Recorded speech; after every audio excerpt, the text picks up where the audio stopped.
Pinirmahan ng lalaki ang mga papeles ng diborsyo habang nakaupo sa tabi niya ang kanyang kabit, pero ni isa sa kanila ay hindi inasahan ang susunod na gagawin ng hukom. Parang nagyayelo ang silid ng korte, tila ba ang lamig ay tumatagos sa mga buto ng tao. Pero ang tunay na nagpaliyab sa galit ni Elena ay hindi ang temperatura, kundi ang mayabang na ngiti ng babaeng may blonding buhok na nagpapaypay na parabang nasa isang palabas lang siya. Hawak ni Daniel, ang asawa ni Elena, ang makinang na gintong panulat at nag-atubili lamang ng saglit bago pirmahan ang mga dokumento. Sumulyap siya pabalik at ngumiti ng bahagya sa babaeng nasa likod niya. Sa wakas, tapos na ang gulong ito, sabi ni Claudia. Malakas ang boses para marinig ng buong silid, sabay hagis ng kanyang platinum blonde na buhok. Ngayon, makakapamuhay na si Daniel sa paraang nararapat sa kanya kasama ang mas akmang babae. Ang hindi nila alam, si Judge Navarro, isang veteranong hukom na may Latin American na pinagmulan at higit 30 taon na sa serbisyo, ay sanay na sa ganitong mga eksena at naramdaman niyang may mali. At sa susunod na sandali, babaguhin niya ang lahat ng akala nilang panalo na nila. 34 na taong gulang pa lang si Elena Rivas nang gumuho ang mundo niya. Nadiskubre niyang ang 12 taon nilang pagsasama ay isa lamang pala sa maingat na itinagong kasinungalingan. May degree siya sa business administration at maraming beses niyang tinanggihan ang mga oportunidad para suportahan ang mga pangarap ni Daniel bilang negosyante. Ibinigay niya rito ang kanyang ipon, lakas at buong tiwala na sa bandang huli ginamit hindi lang para patakbuhin ang negosyo, kundi para suportahan din ang relasyon nito sa kanyang sekretarya, ang babaeng palaging nakatingin kay Elena nang may bahagyang paghamak. Sa mga nagdaang buwan, nagsimulang magpatong-patong ang mga senyales.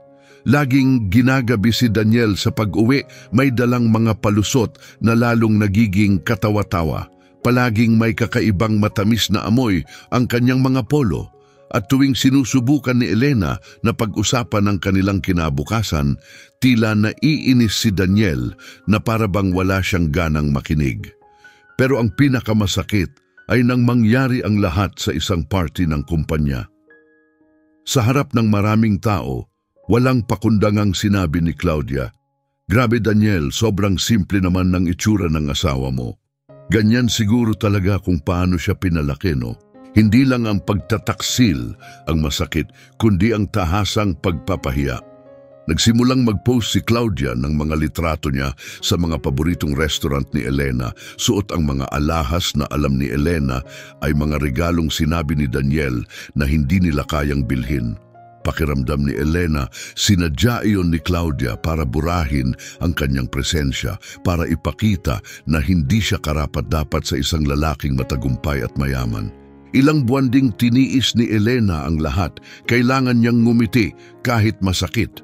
Nagbulag-bulagan siya sa mga tingin ng awa ng mga tao. Hindi na siya tinitingnan ng mga kaibigan nila sa mata at parang naging multo na lang siya sa sariling buhay, isang abala na kailangang tanggalin ng tahimik.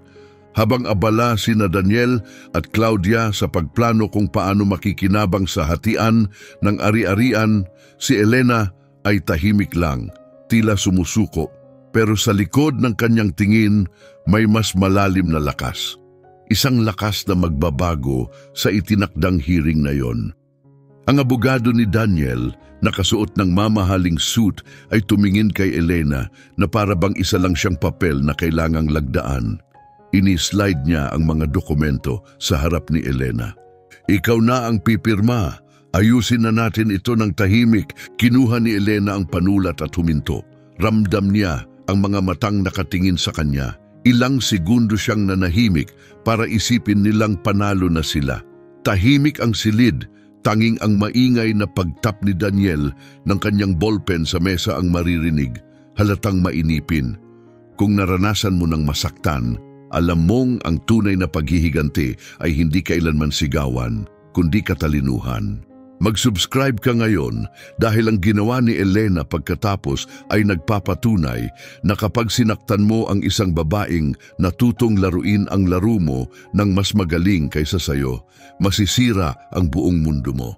Matagal nang nagsimula ang kahihiyan ni Elena, hindi lang noong araw ng hearing. Isa itong maingat at planadong kampanya ni Claudia para pabagsakin siya. Simula pa lang, binibigyan na ni Claudia ng ideya ang mga tao na hindi bagay si Elena sa isang lalaking gaya ni Daniel. Bilang bagong executive assistant, sinasadya ni Claudia na itama si Elena sa harap ng ibang tao tuwing may event. Ang interesting ng pagbigkas mo ng French word na yon, ani Claudia, sabay ngiting plastik. Siguro mahirap talaga kung hindi ka lumaki na may access sa ganyang mga bagay, no? Sa mga barbecue ng kumpanya, palaging si Claudia ang bida, nagkukwento tungkol sa mamahaling alak at exotic na bakasyon, sabay tingin kay Elena tuwing inaamin nitong hindi pa siya nakakapag-travel. Karapat dapat si Daniel sa babaeng kayang sabayan ang lifestyle niya, bulong ni Claudia sa ibang mga asawa. Pero sapat ang lakas ng boses para marinig ni Elena. Ang sukdulan ay ng anniversary party ng kumpanya. Si Claudia ang nag-organisa ng buong event sa isang high-end na country club. Ramdam ni Elena na hindi siya kabilang sa karamihan ng bisitang mayayaman at may mataas na estado sa buhay. Habang kumakain, tumayo si Claudia para mag-speech. Gusto ko talagang pasalamatan si Daniel na palaging bukas ang isipan pagdating sa mga personal na desisyon, sabi niya, sabay hintong may dramang intensyon. Talagang nakaka-inspire kung paano niya tinatanggap ang mga taong may ibang social background, kahit mahirap yun sa mga mayayamang circle. Tumahimik ang buong silid, may ilang awkward na tawa, pero karamihan ay napatingin kay Elena, may ilan na may awa, ang iba tahimik lang na sang-ayon. Imbes na ipagtanggol ang asawa, si Daniel ay nakatitig lang sa kanyang napkin at walang imik. Sa biyahe pa uwi, hinarap na siya ni Elena. Narinig mo ba yung sinabi niya tungkol sa akin? Guni-guni mo lang yon, sagot niya. Profesional at matalino si Claudia. Baka dapat matuto ka sa kanya imbes na gumawa ng gulo. Gumagawa ng gulo? Ulit ni Elena, hindi makapaniwala.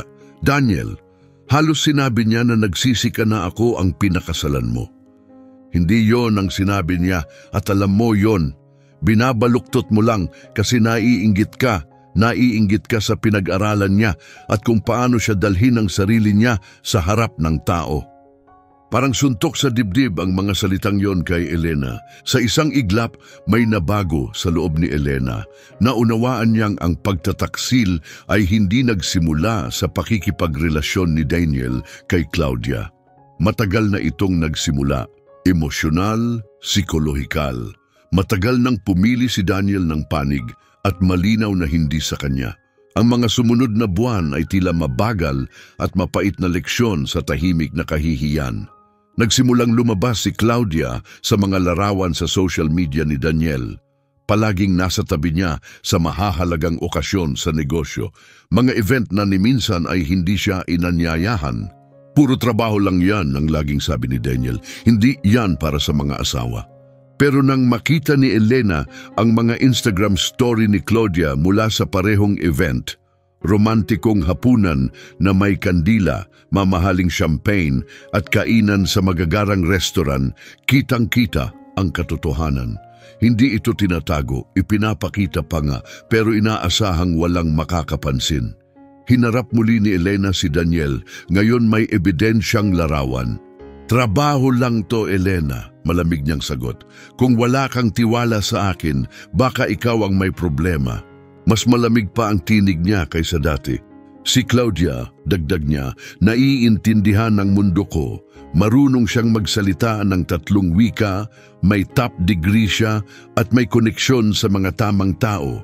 Minsan, kailangan ko ng taong makakapagrepresenta ng kumpanya sa tamang paraan. Ang salitang iyon, tama, ay paulit-ulit na umalingaw-ngaw sa isipan ni Elena sa loob ng maraming araw. Hindi ito tungkol sa kakayahan, hindi rin ito tungkol sa halaga.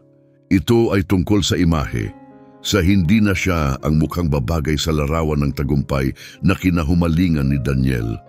Sumagad sa pinakailalim ang lahat ng dumalo si Daniel sa isang school meeting kasama si Claudia. Si Elena ay isang educational coordinator sa isang elite private school, isang trabahong pinaghirapan niyang buuin ng mag-isa mula sa wala. Ang dahilan ng pagdalo ni Daniel at Claudia, isang mungkahi ng partnership sa pagitan ng kumpanya ni Daniel at ng eskwelahan. Habang nasa pagpupulong, nagsalita si Claudia na parang kaswal lang. Siyempre, hindi ko naman kinu-question ang kwalifikasyon ng coordinator, aniya habang nakangiting nakatingin kay Elena. Pero baka interesante kung may consultants na may mas malawak na international experience. Tumango ang headmistress, isang ginang mula sa isang kilalang angkan na tila seryosong pinag-iisipan ng suggestion. Tahimik lang si Elena, nakaupo siya roon habang pinapanood ang babaeng kumuha na ng lahat sa kanya. Ngayon ay sinusubukang sirain pa ang nag-iisang bahagi ng buhay niya na kanya talaga. Pagkatapos ng meeting sa parking lot, hindi na nag-aksaya ng oras si Daniel. Tama si Claudia, luma na ang sistema ng eskwela, baka oras na para maghanap ka ng posisyong mas bagay sa'yo. Bagay sa akin. Ulit ni Elena, may galit na sumisingaw sa boses. Anong ibig mong sabihin, Daniel? Sabihin mo.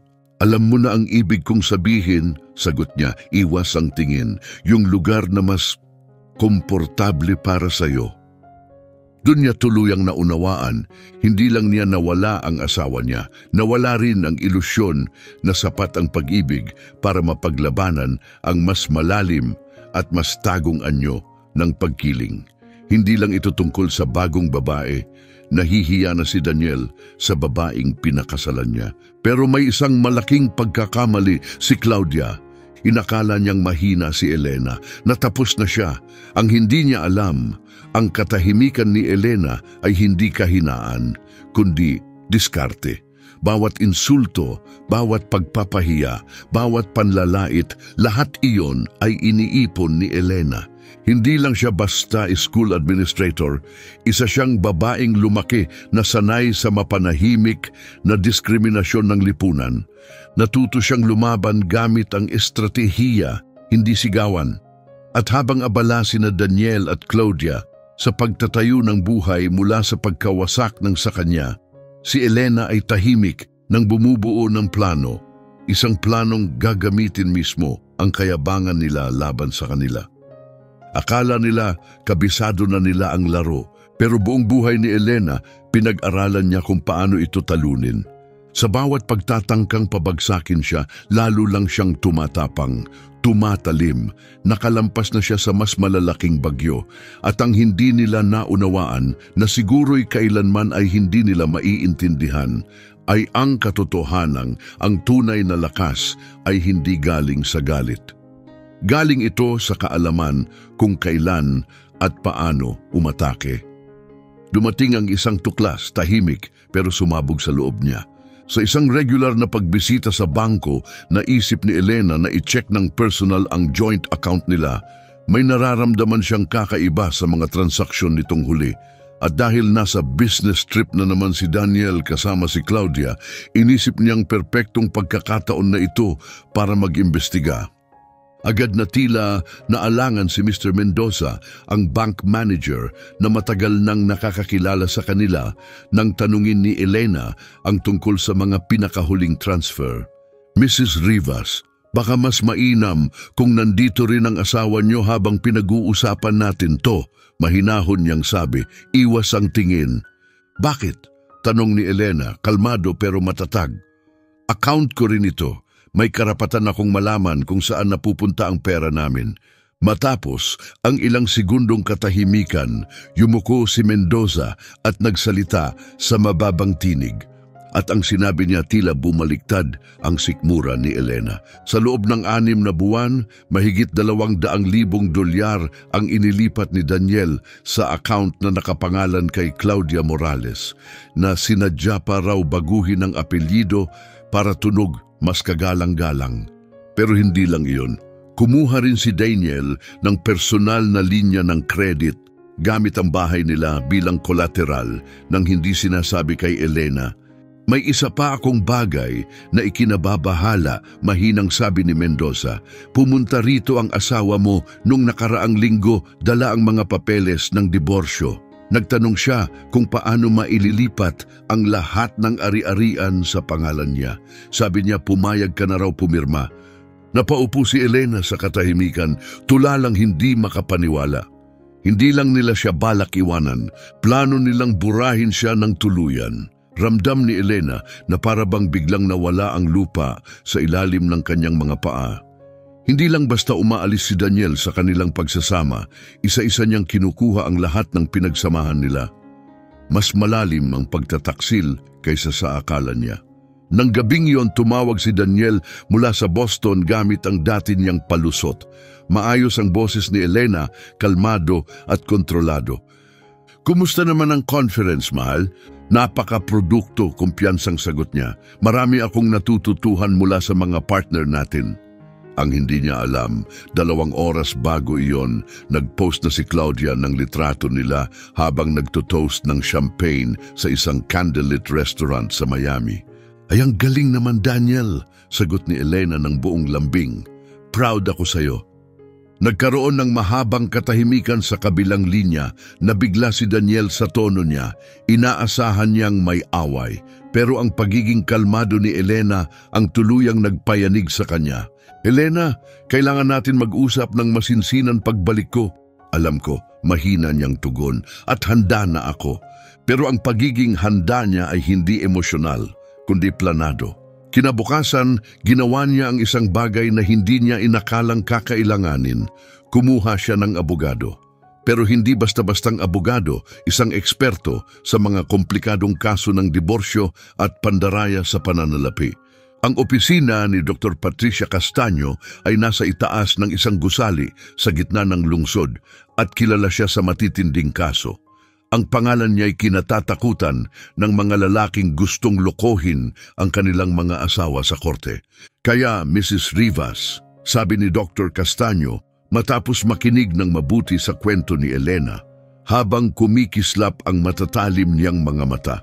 Akala ng asawa mo, chess ang nilalaro niya, pero ang totoo, naglilipat lang siya ng mga piraso ng dama.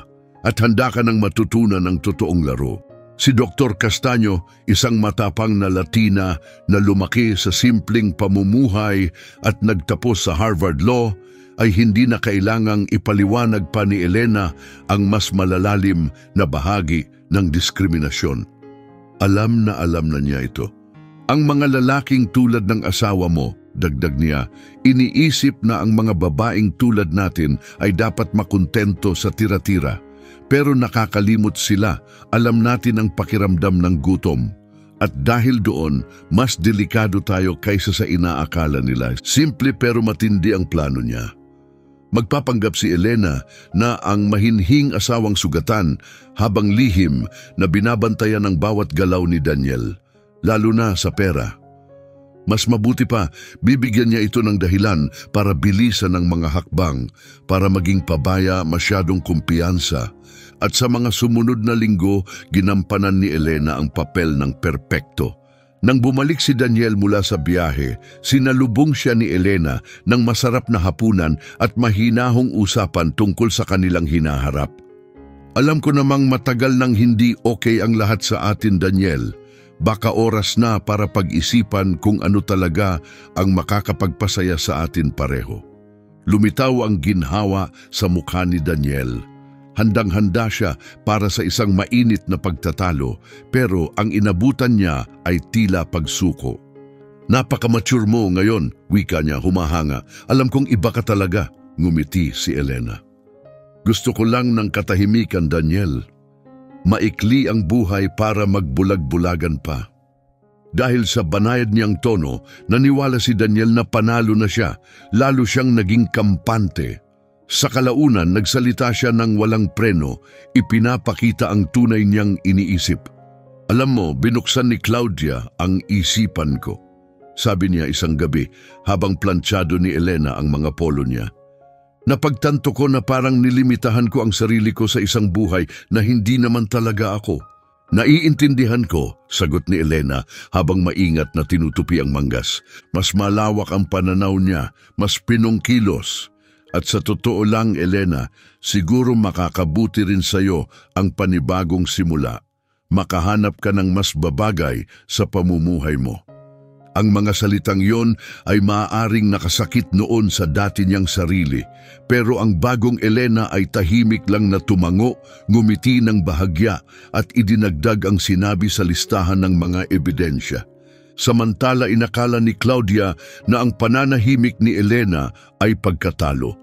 Lalong naging garapal siya sa mga pagtitipon kung saan naroon din si Elena, laging nakadikit kay Daniel, suot ang mga designer gown at alahas na higit pa sa isang buwang sahod ni Elena. Sa isang school fundraiser, habang may break sa programa, nilapitan siya ni Claudia. Elena, mahal, parang ang kalmado mo na ngayon. Ang gaan siguro ng pakiramdam na hindi mo na kailangang magpanggap, di ba? Itinaas ni Elena ang kanyang baso ng sparkling water at mahinahong tumugon. Pagpapanggap? Ay halika na, sabi ni Claudia sabay tawa, sabay turo sa eleganteng ballroom. Yung pagpapanggap na kabilang ka dito. Nakakapagod siguro yan. Yung pilit kang umaangkop sa mundong alam mong hindi ka talaga kasali. Tama ka, sagot ni Elena ng mahinahon na ikinagulat ni Claudia. Nakakapagod nga ang pagpapanggap. Inakala ni Claudia na panalo na siya, sabay ngiti ng mayabang. Masaya ako at nagiging totoo ka na rin. Karapat-dapat si Daniel sa isang taong swak sa bawat bahagi ng buhay niya. Ang hindi niya alam, bawat patama, bawat sarkastikong tawa, bawat mapanuyang komento ay maingat na iniipon ni Elena. Natutunan na niyang gawing layunin ang bawat sakit. Bawat insulto, dagdag apoy iyon sa katotohanang malapit ng mabunyag. Namangha si Dr. Castaño sa dami ng ebidensyang naipon ni Elena sa maikling panahon.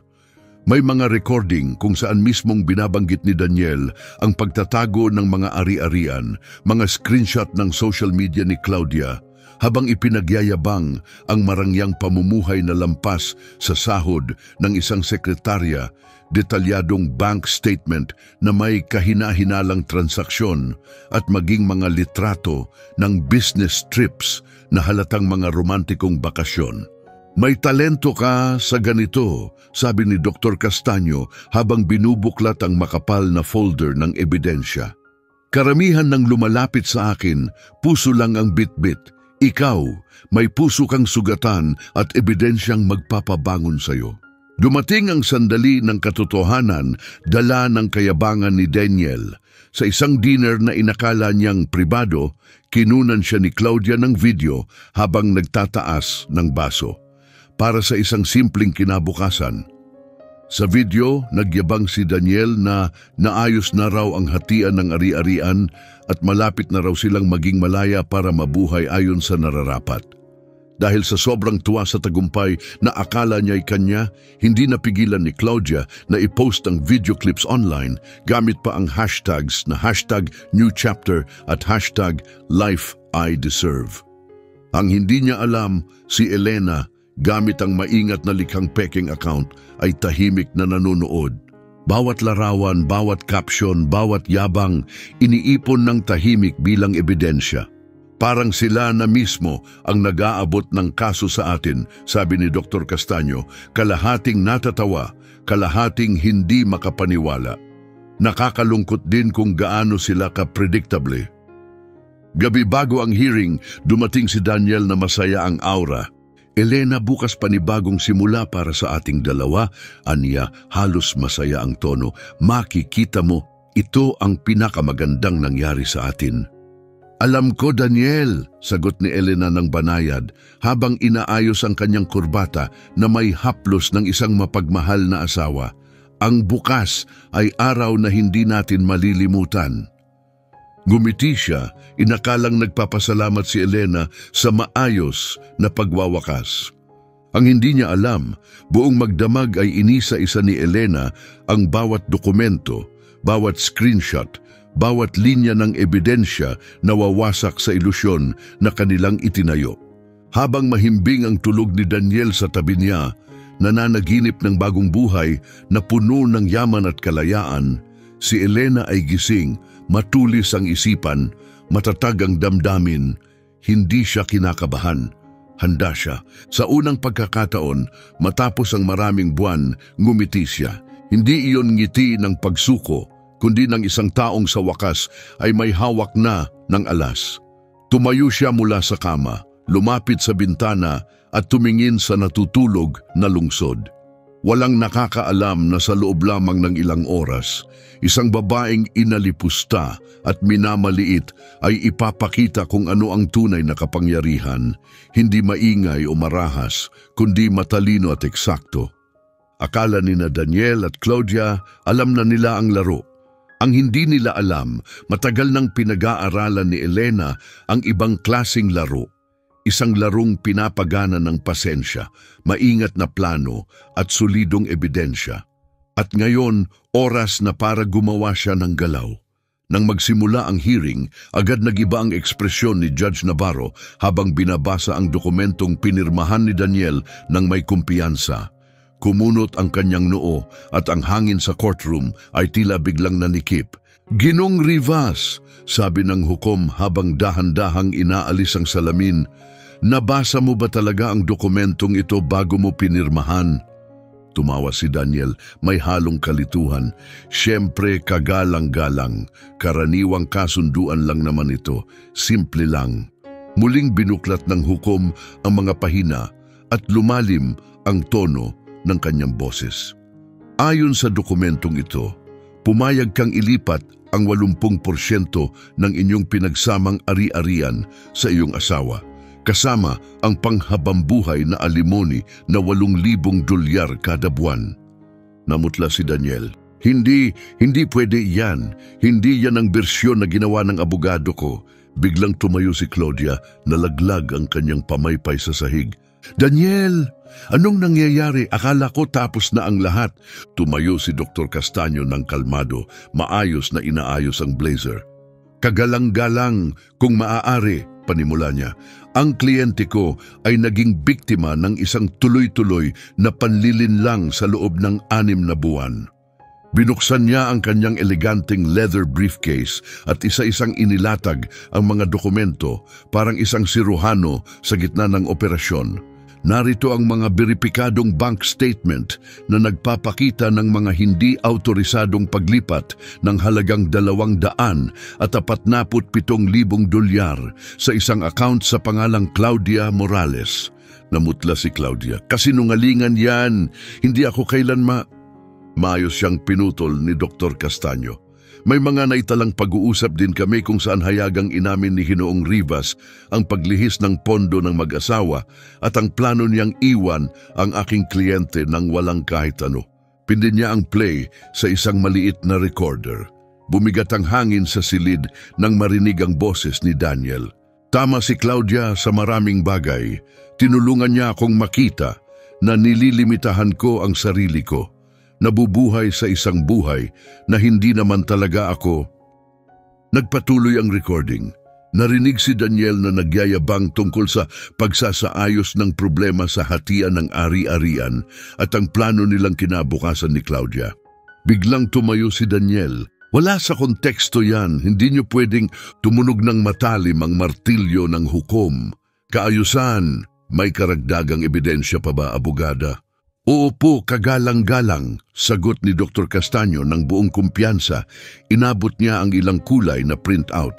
Si Ginoong Morales mismo ang nagdokumento ng maling paggamit niya sa pondo ng mag-asawa sa social media, mga litrato ng mamahaling alahas, 5-star na restaurant at marangyang bakasyon, lahat pinunduhan gamit ang pinaghatian ng aking kliyente at ng kanyang asawa.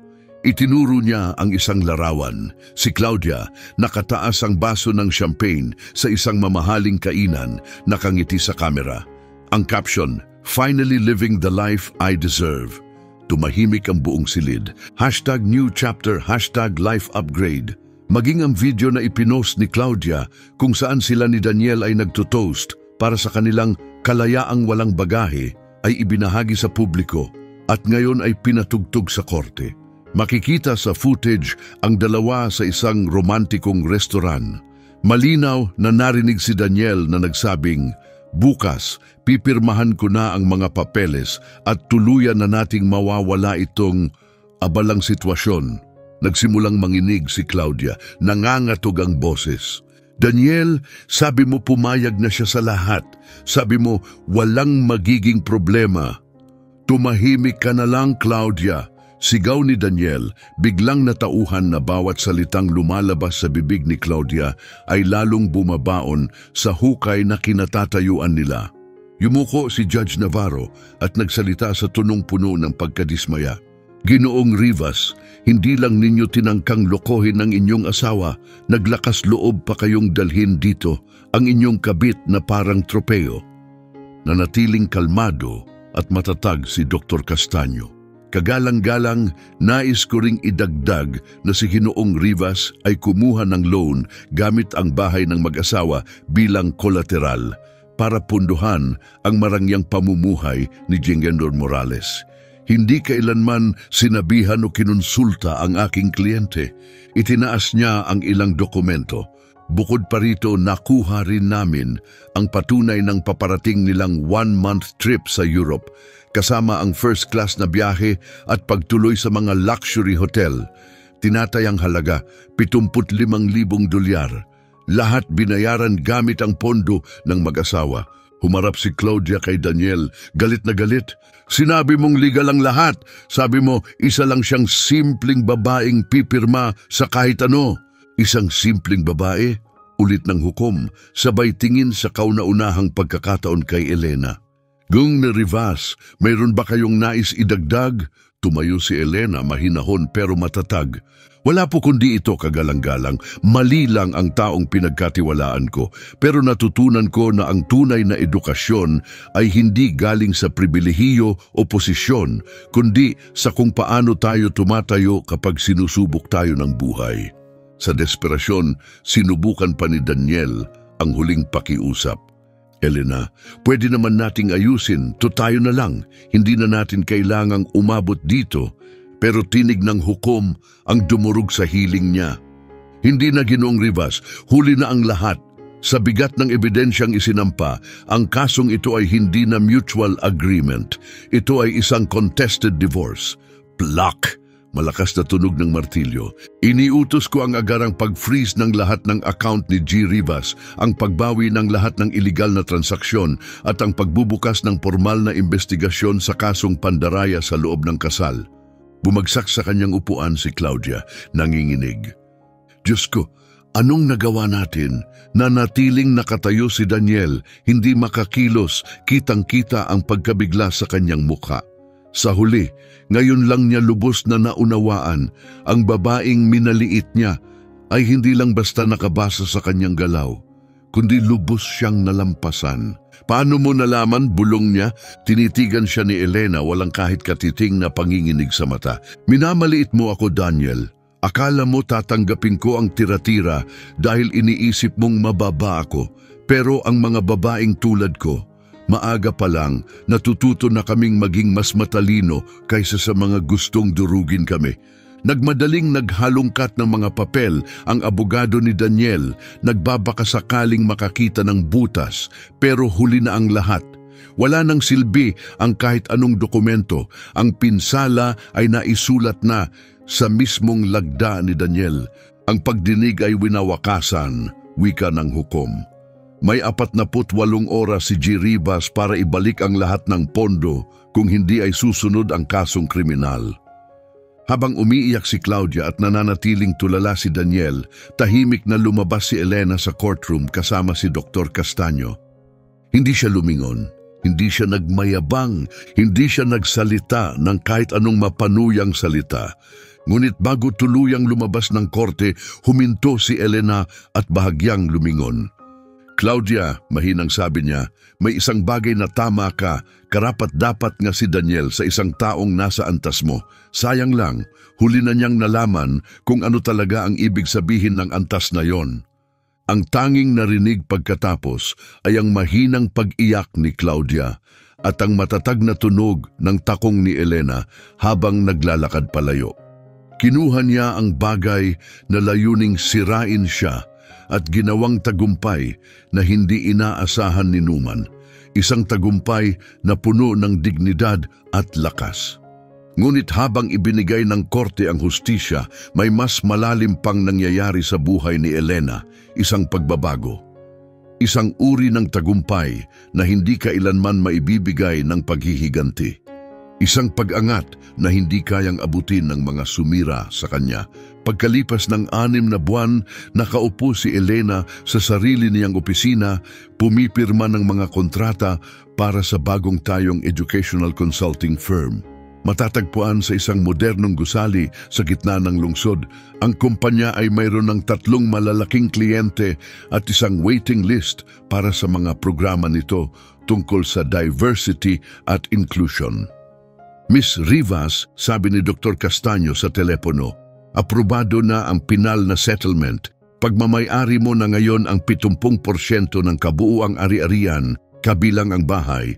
May karagdagang $180,000 bilang danyos at obligado si G. Rivas na magbayad ng $3,500 kada buwan para sa susunod na 5 taon. Nawala na kay Daniel ang lahat. Bumagsak ang kanyang kumpanya matapos mabunyag ang iba pang irregularidad sa pananalapi. Umalis si Claudia nang mapagtanto niyang wala nang natirang pera. Ngayon, nakatira si Daniel sa maliit na apartment. Nagtatrabaho bilang commission-based salesman at humaharap sa ilang kasong legal. Ang ironya, sabi ni Elena sa kanyang assistant isang araw, sinubukan niyang gawing stereotype ang pagkatao ko. Pero sa huli, ipinakita lang niya kung sino talaga siya, isang mahina at hindi matapat na lalaki na puno ng pagkiling. Ang pagbagsak ni Claudia ay hindi rin biro. Nasira ang kanyang reputasyon matapos kumalat online ang mga clips mula sa hearing at ang sarili niyang mga post. Nawalan siya ng trabaho at lumipat sa malayong lugar kung saan wala ni isang nakakakilala sa kanya. At si Elena, hindi lang siya basta nanalo, siya ay lumipad pataas. Ang mga glamorosong post ni Claudia tungkol sa pagkakaroon ng mas magandang buhay ay hindi nagtagal. Sa halip, naging viral meme ito, ginamit ng internet bilang perpektong halimbawa ng instant karma. Ang kanyang mga caption ay naging punchline ng social media. Makalipas ang ilang buwan sa isang professional networking event, nagkataon na magkasama sila ni Daniel sa elevator. Namutla ito sa gulat, tila hindi alam kung paano kikilos. Elena, gusto ko lang sanang humingi ng tawad sa lahat ng ginawa ko. Tiningnan siya ni Elena, walang galit sa mga mata. Daniel, sa totoo lang binigyan mo ako ng regalo. Mahinahon niyang sagot. Ikaw ang nagtulak sa akin para matuklasan kung gaano talaga ako katatag. Hindi pagbagsak ni Daniel ang nagbigay sa kanya ng kasiyahan, kundi ang buhay na naitayo niya nang wala ito. Isang buhay na may layunin, katatagan at pagiging totoo. Isang buhay na kailanmay hindi kayang buuin ni Daniel. Ngayon, nagsasalita na si Elena sa mga universidad. Pinangungunahan niya ang mga lecture kung paano gawing hagdan ang bawat pagsubok. Ang kanyang kwento ay naging inspirasyon sa libu-libong kababaihan. Patunay na hindi nila kailanman dapat tanggapin ang mas mababa kaysa sa nararapat sa kanila, gaano man sila maliitin ng iba. Ang tunay na edukasyon, sinabi niya sa puno ng auditorium, ay hindi galing sa yaman o katayuan. Nanggagaling ito sa kung paano natin ginagawang bakal ang sarili kapag pinipisil tayo ng buhay na parang bakal din. Kung ang kwento ng tagumpay na ito matapos ang pagtataksil ay tumimo sa iyong puso, huwag kalimutang mag-subscribe sa aming channel para sa mas marami pang makapangyarihang kwento na nagpapaalala. Ang talino ay laging mas tumatagal kaysa kayabangan. At ang pinakamalalim nating lakas ay madalas lumilitaw sa mismong mga sandaling akala nating gigiba sa atin.